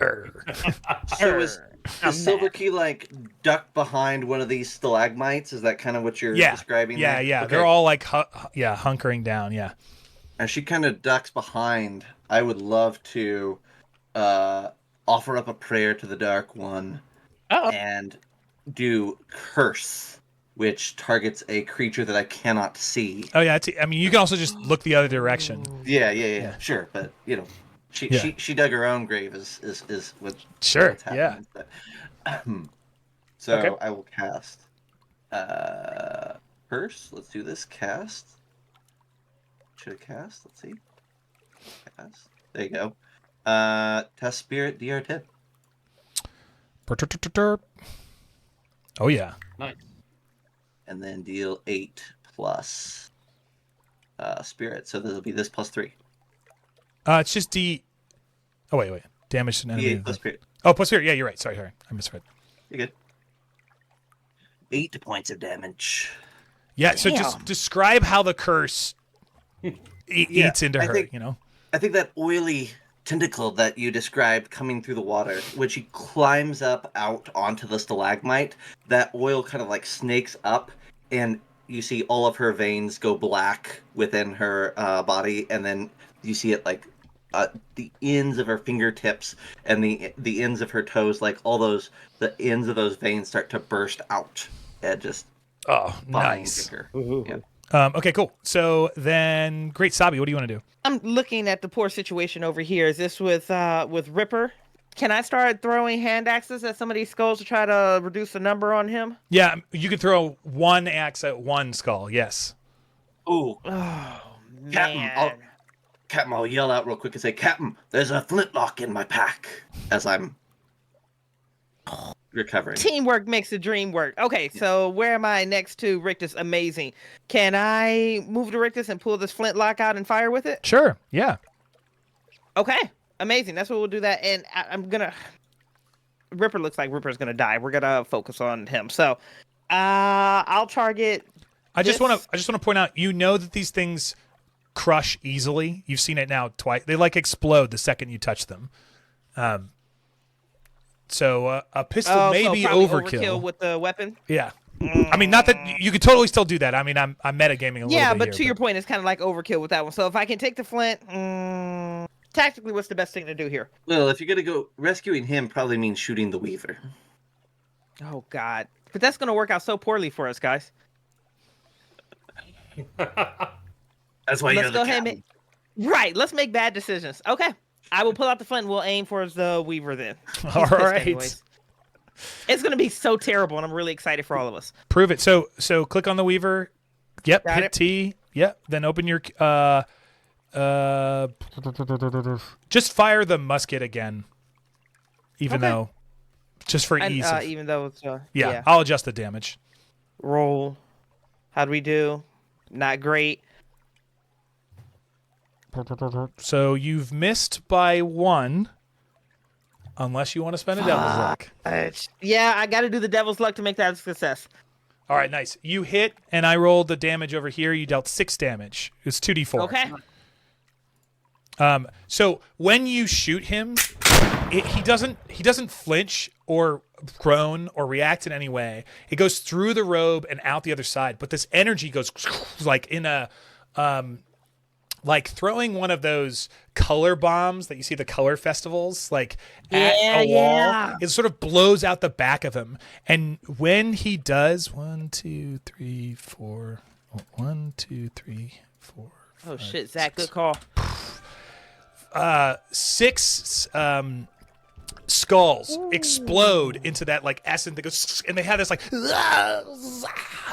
fade all around. Just random different skulls explode in different areas. Very cool mechanic and good call, Zach. Thank you. That was me pushing for a bad choice, not trying to do anything helpful. So I'm glad it We'll worked tell out. good stories either way. Yeah. All right, Ripper, it's your turn. Seeing an opening between the skulls, I'm charging at this Dark Overlord Nice. with my giant anchor. I'm going to go into a blood frenzy, because even though Holy shit. I get +2 to damage after things that I've killed, I'm going to believe that I've killed or set free those skulls, so I'm going to use that. I'm going to Sure, combat. yeah, I'm I love gonna that. Use, the brass anchor. Sorry, I need to hit the T on that guy. Click T, and then attack. Roll. And I'm going to use my last Devil's Luck Nice. to actually Make make that it hit. hit. Yep. So do I roll the damage? Yeah, I would just attack again until you hit. Okay, gotcha. That's the fastest way. 0, sure. Attack. But it's wasting my good rolls. I know. Okay. Yeah, and then you can click roll damage. Excellent. And did Four. that So- didn't factor in +2 damage for anything? That No, I it didn't. killed? No, it didn't. So it deals 6 damage. Okay. 6 more skulls explode outward. As you hit it, your anchor strikes cloth, and the cloth like gets pulled downwards, and as it like moves through its body as if it was not even there, it was just like a spirit or whatever. And as the cloth is sort of pulled away, and you see this like visage of a man's spirit standing there, more skeleton than anything, and its face is very amorphous and hard. But as soon as your brass anchor breaks through to the other side, the cloth recoalesces and sort of snaps back into place on top of where the weaver's spirit or body or essence was. The same time, just like as it snaps back, a cloud of like spirit energy sort of splatters across the ground like the predator's blood, and 6 more skulls explode all out in different areas from there. So yeah, that was cool. At this That is pretty cool. At this time, the pirates and the weavers get to go. So we're going to roll to see who goes first between the two of them on a 4, 5, 6 on my end. Okay, the weaver's going to go first. Okay, there is only 1, 2, 3, 4, 5. There's 5 skulls left. Okay, it's pissed at you guys. So what it's going to do... How long? It's going to step to here and then... only 50 feet. Okay. Yep. It's going to hit all 3 of you as it shoots out. What is it Oh called? God. The Staff of Void Beyond Time. Uh-oh. All target creatures in a 50-foot straight line. So each of you need to defend or take D8 damage, and then something happens. So each of you open your character sheet and click defend, and you can put incoming damage as D8, and it will auto-populate your own armor and stuff. All right. Is it like defending against black powder or no? It is not defend... it's a good question. I would say yes, it's defending against black powder, because your armor would not stop magic. Okay. Come on, big money. Damn. Okay, I got a little lost here. Rictus dodged. Looks like Ripper did not, and you're out of Devil's Luck. Sabi also did not. Yep, I'm hit. Any Devil's Luck spent before I move forward? I haven't been keeping up with my icons, but I'm pretty sure I've spent both of mine already this game. Okay, cool. So, Zach, it's just you. Lovely. All right, so, okay. So we're going to start with...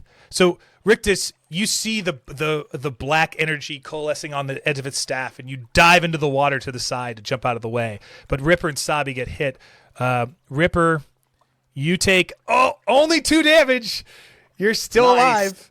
And Sabi, you're going to take 3 damage. Ooh, which will put you at 0. Oh, wait, no. So the correction here is I did the you are hit, and I took 5 points of damage already. I thought that was my hit. Sorry. I'm sorry. No, you're okay. So hold on. Sorry. I'm messing up my sheet, guys. Let me... So I just did 5 points of damage to myself. So you're I was at 3. There we go. Yep. Okay, got it. And She's still alive. You're still alive. Very, very good. Okay, and I'm going to roll a D8 to see something cool on it, which is a 3. this staff of energy hits you, Ripper and Sabi, and your muscles go weak and your bones go brittle and your hair turns a little bit more white. Both of you permanently age 15 years Damn. older as you have been lost to the effects of time. I'm going to say Rude. you're probably not old enough for it to be like you've lost ability. Because I don't think you guys were that old to begin with. If it had rolled higher than, if it had been more like, if it had rolled higher up, I would reduce your stats a little bit, but Yeah. Oh, yeah. that's terrifying. So that was rough. And then it just strikes across. It's like this beam in the water, and like the water like steams up and stuff afterwards. And it hits this stalagmite at the end, and the stalagmite actually grows 3 inches. Just kind of comes up as it happens. Okay. That's dope. Okay. Then the other pirates from here, Captain Silverkey juts forward, leaping over the stalagmite and shoots their flintlock at you for 2d4. Zach, that's your name. Jeez. Love it. So 2d4. defend on that. This pirate. Oh, I didn't roll a thing, but that's fine. I take damage. Great. No. You know what? I will spend a devil's luck to avoid that one. Okay, nice. Well, the second pirate will also fire their flintlock at you as your backs are turned. You guys are facing this way, but he's the one casting magic at them. Ooh. Oh! I love it. I gotta take that. I'm not gonna negate a fumble. That's too bad. You're gonna take the double damage? Yeah, I mean, this is Zach's personal belief that you shouldn't be able to. Well, Block. so we're gonna just we operate under the new Pirate Borg rules that are you cannot re-roll a fumble, but you can negate a fumble. But so it basically turns the 1 into like a 2. So it basically will reduce the damage by half if you want. Sure. I'll probably die if I don't. So I'll let it. I'll take another devil's luck. So it's not a fumble; it's just a hit. Yeah. You're gonna take 6 damage. Holy hell, guys. I am down. I am dead. Oh, that killed you? Do you have any devil's luck left? Or I do have a devil's luck left, so You I'll can- spend it to. yeah. No, yeah, you know what? That's a lot. I was gonna say the skeleton has that cool ability, but that cool ability is gonna be worthless in this particular instance. So I will spend it to reduce by d6. So you're at -1 right now, right? Yeah. Nice. Okay. So let's see. So I'll go back up to 4. Nice. With that. Yeah. So Worth it. I'm gonna say what happens here is that black ink is still in the water and dissipating and stuff.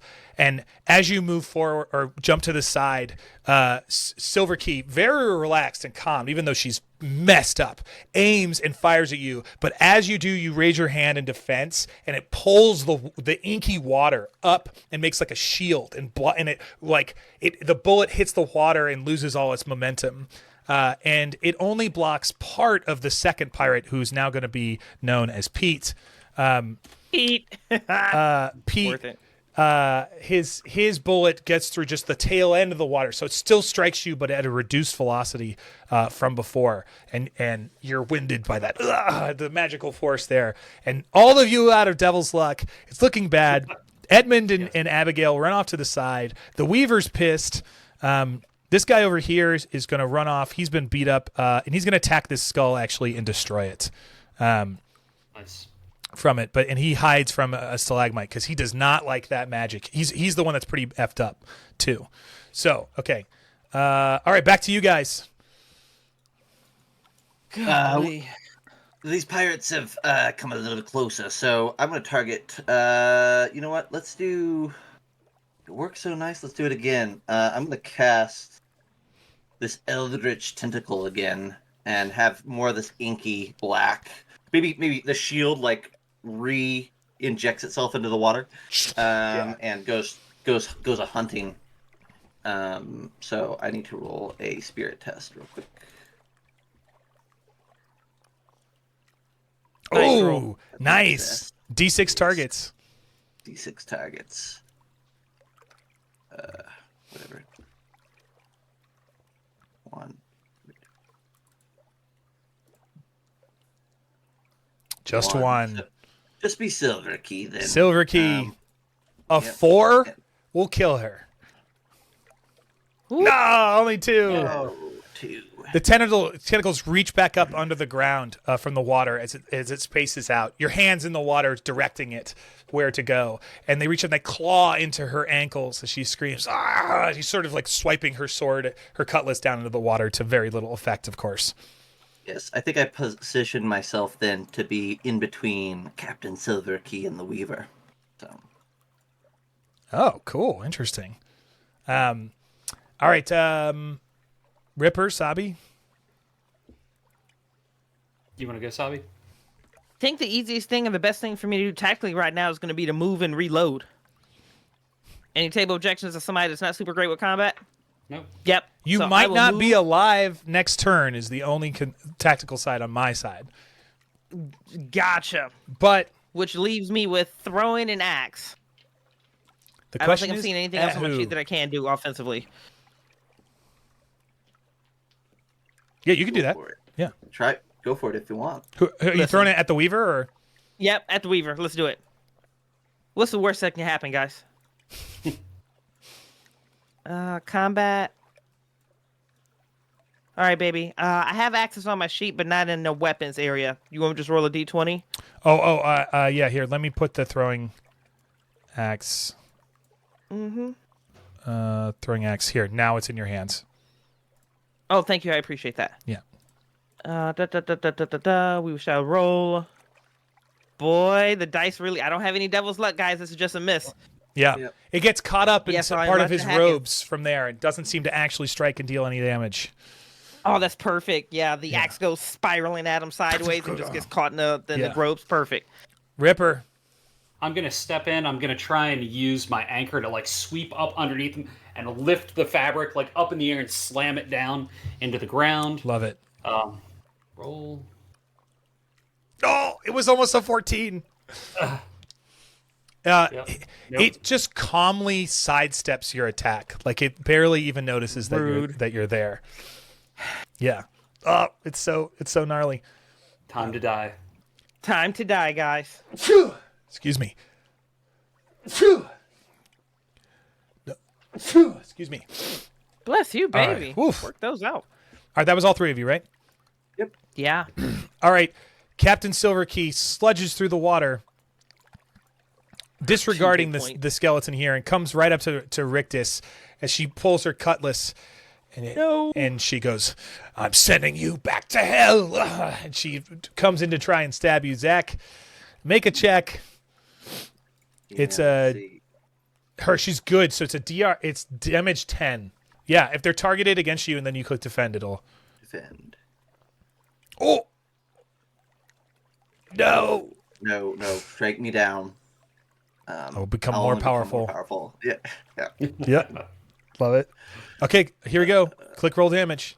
I'll let you do it. Let's do it. Oh!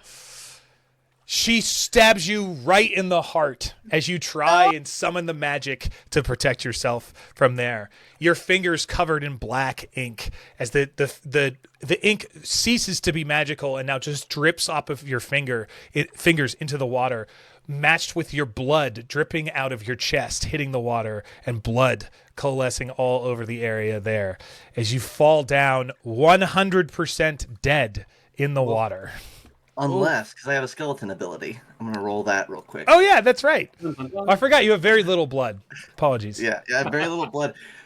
And the secret is I have no heart. That's a success. So I fall down and collapse, and then I reform in my bones reconstitute with 1 hit point. Nice. I'm going to say you're laying in the Damn. water right now, just your face barely out of the water. I mean, not that you even really need to breathe. And your bones are going to take a second to reform, so Captain Silverkey does not know or expect that. Yeah. Good. She spits on your corpse, though, as she pulls the sword out of your broken body and steps forward here. And F her. The other guy, 1, 2, 3, 4, 5, 6, is going to run up here and I'm not sure he's going to really make it with his club. He pulls a club and a knife out, Sabi, and gets next to you, but that's going to take his whole turn. This guy's going to run over here and throw a knife at this one over here, this skeleton, and he is going to miss. So he's fighting this, not skeleton, sorry, this skull. And Edmund and Abigail hide more. In fact, I think none of you know where they are. They are not interested in being a part of what's happening. I don't blame him. The Watcher's turn. Let's see. Did they not attack last time? No. I guess not. The flying skulls. Yeah. I don't remember the skulls going. Yeah. Or did the Weaver go either? No, No, no. yeah, you guys went. Aging staff. That's what it is. Okay. Yeah. What are you at, Brian? 2? Yeah. Yeah, I guess I'm going to be dead. It's all right. it's gonna be great. It's gonna be We're TPK. good for it. Let's do it. It Okay. happens. They're coming to you. So Sabi, you're taking 1 attack. If you target the skull, it'll do it for you. And Ripper, you're Okay. taking 2 attacks, and this guy over here is taking an attack, which I'll just roll to see just to see what happens. He does take some damage. Oh, D2. He gets gnawed on. Nom nom nom. So I need to roll defend against 2 of these. Yep. You have a +3 agility, so that the odds are in your favor. All right. Nice. You blocked the One first and- one with your anchor. Okay. Wow. The second one's going to go through. So it's D2 damage. So on a 2, you're down, and on a 1, you're up. Oh. Why did it do 2? Because it did Well, they're armor. both 2. But it's okay. Armor. So you do take... It goes through armor. It's attacking your Gotcha, soul. So that is going to drop you to 0. Yes. So you're not dead, but you are broken. There is a... Me too. And I rolled the 1 on the broken table. Oh, so you are dead.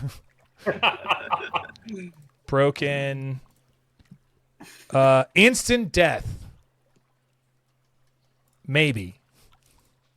We'll come back to that as you're. So what happens is the second you block the first skull, and the next skull bites your chest, and your soul is ripped out of your body. Your lifeless form falls backwards onto the ground and hits the ground. But a translucent version of you is fighting against it, wrestling with it, and everyone can see this happening as you're in its mouth. It's fighting in the spirit realm right now.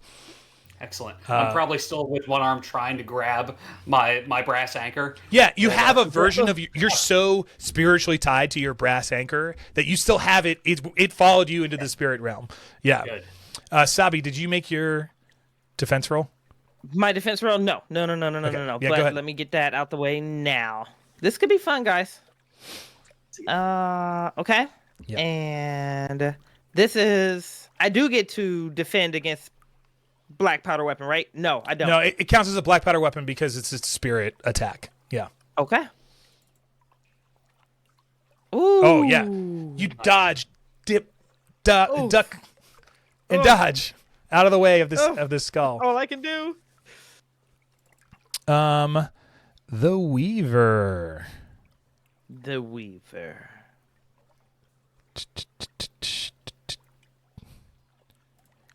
Who does it want to hit? The Weaver steps this way, and is Okay. going to shoot. Ooh, I guess he doesn't need. He just needs to stay where he is. No, 'cause I'm down. He'll shoot like this. And Damn he's it. I thought I moved far enough. no, he's not going to hit you, Sabi. He's not going to hit you. Oh, I just missed it. Okay. He's going for maximum targets.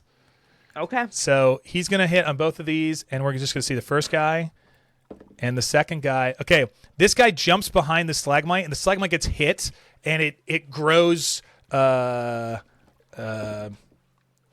more inches just of stalagmite Ooh. aging goes there. That was a And heavier this hit. guy gets struck for 5 damage, and he turns from a Yes. young man to an old man in front of you. He ages 25 years Whoa. Now, right in front of you, as the black energy's ripping into his body from there. Yeah, so it's back to, now it's your turn, and Rictus, your body is reformed, and you're laying in the ground. You're like, and Ripper, you push off of this skeleton, or whatever, the spirit skull that's here, and you sort of stumble backwards, and you trip, and you fall into this guy's body. You are now a haunted soul. So you now have the ghost condition, which means you inhabit somebody else's body, but you have now taken over this person's body. However, I guess, yes, because of where we are, Sabi, you've seen this as well. This odd, like he fell into, and you're like, you're messed up, mind you. Yeah. A terrible afternoon for that guy. Age 25 years, got possessed. Okay, go ahead, guys. What do you want to do? Yeah, I think down there in the water, and I reform, and the last words that I heard was that this Captain Silverkey was sending me back to hell, and I something in the corner of my mind's like, that my thought process is like, I'm gonna drag her with me, and I like reform and like in there in the water, and as I think that, I will let out the curse, which will be a spirit test ER10. Nice. That's a success. Nice. Success. Nice.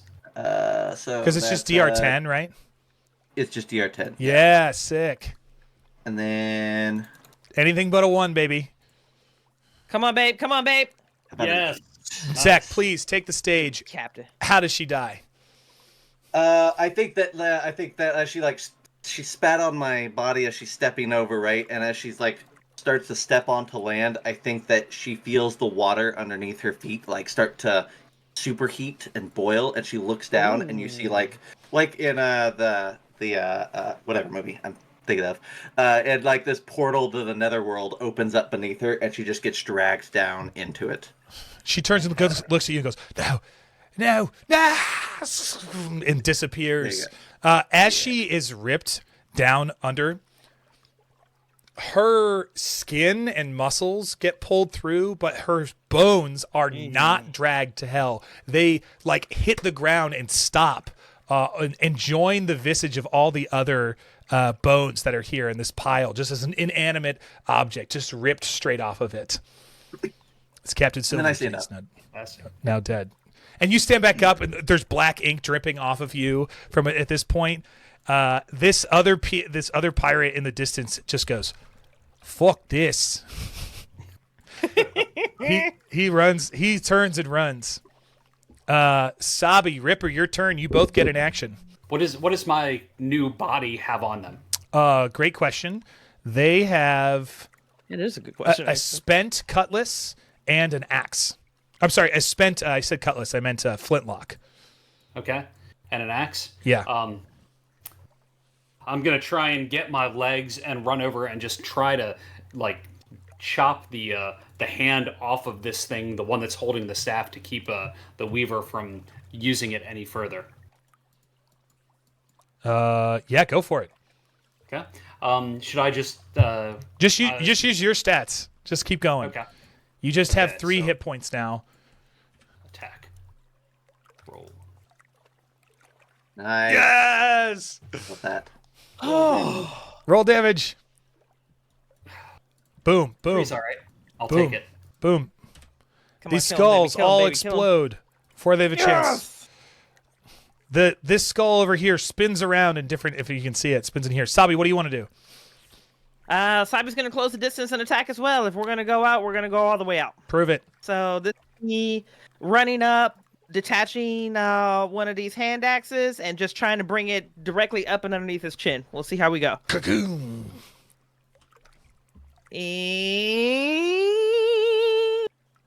The disrespect of that almost 20. Yeah. He steps backwards and out of the way through all this. So the one of the final skulls scurries away in sort of the way that it had before, like back in its original way, in the manor hood. And the Weaver steps backwards and sort of bows its head a little bit, and says, I will not fight you. If you seek to take what is not yours, I cannot stop you. Do not torment the souls I lay to rest. My charge, my task, my duty is but to serve them. If you must disrupt it, so be it. But weigh the cost of your actions. And he turns slowly and sort of goes back to what he was doing before.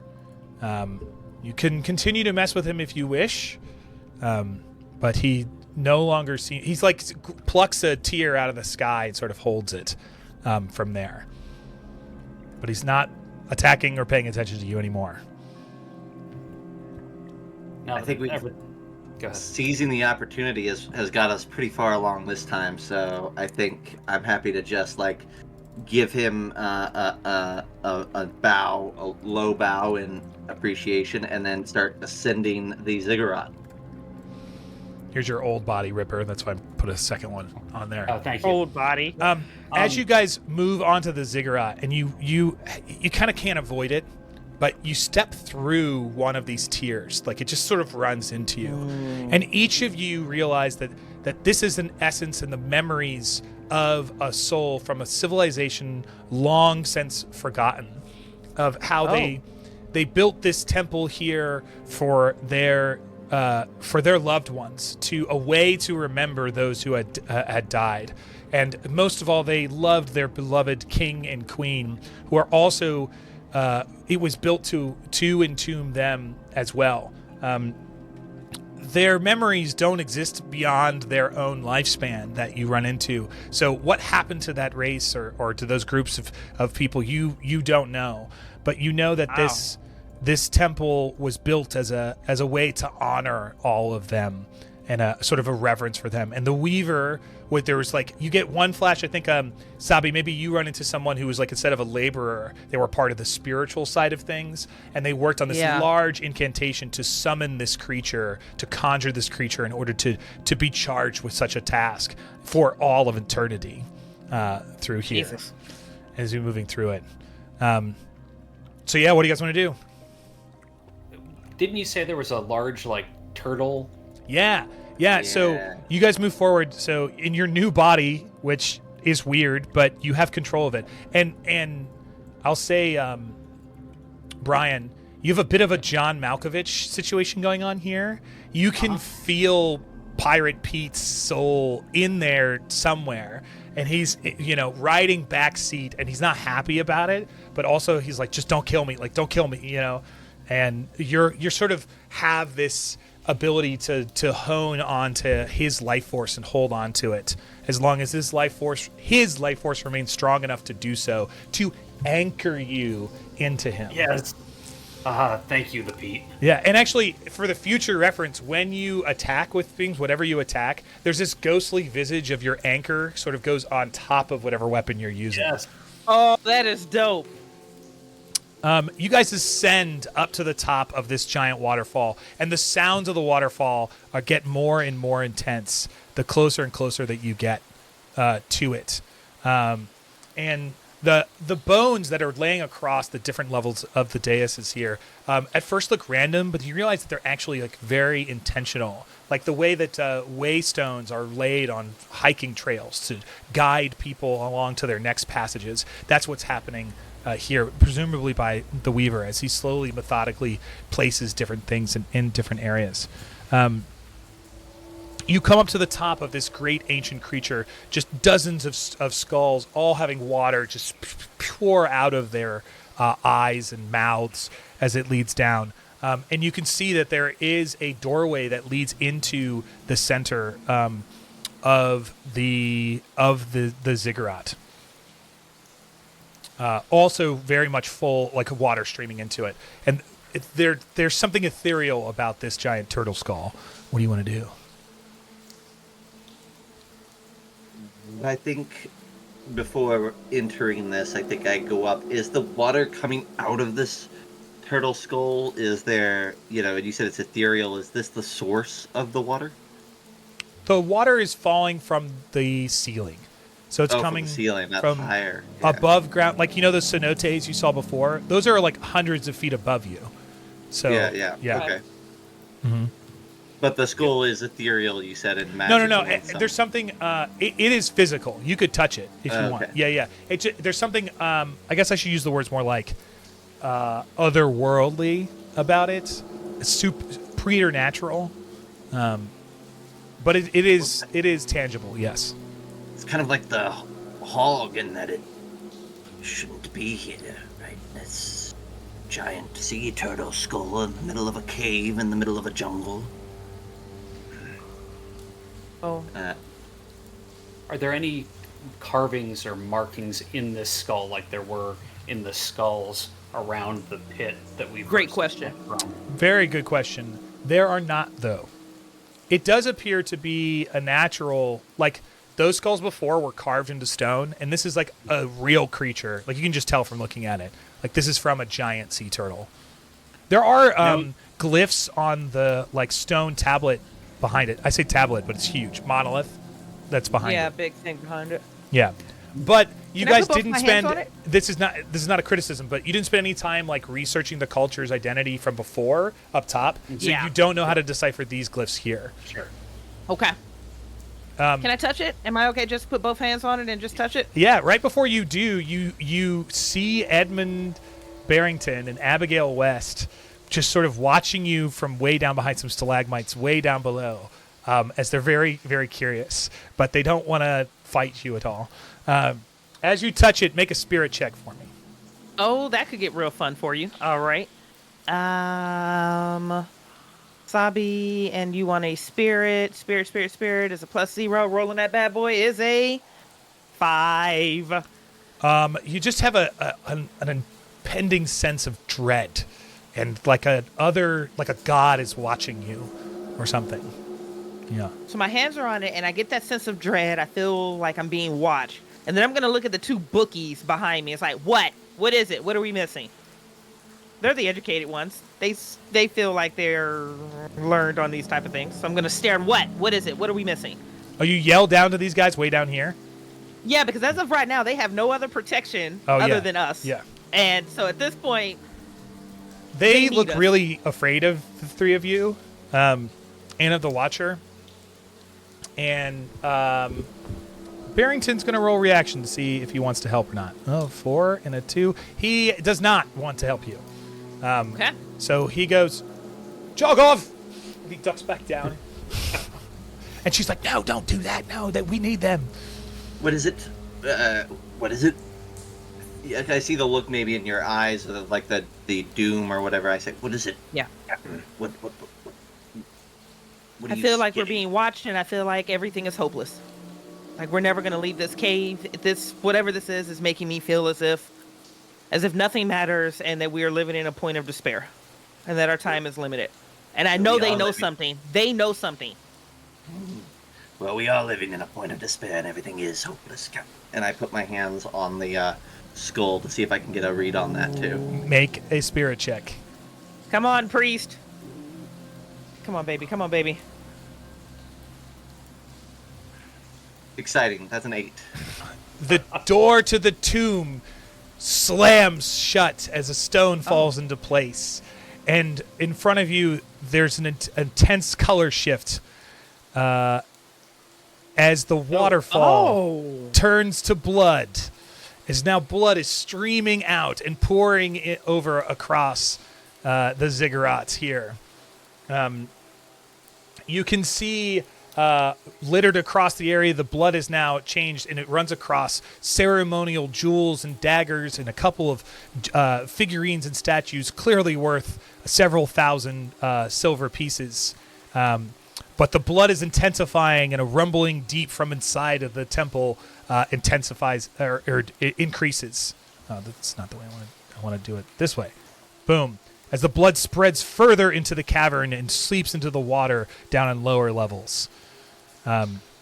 Edmund and Abigail come rushing in. They go, "No! What have you done?" I told you to help us. That was your fault. This is your fault. Do you wish to try to continue to go into the ziggurat, or do you want to grab what you can and run?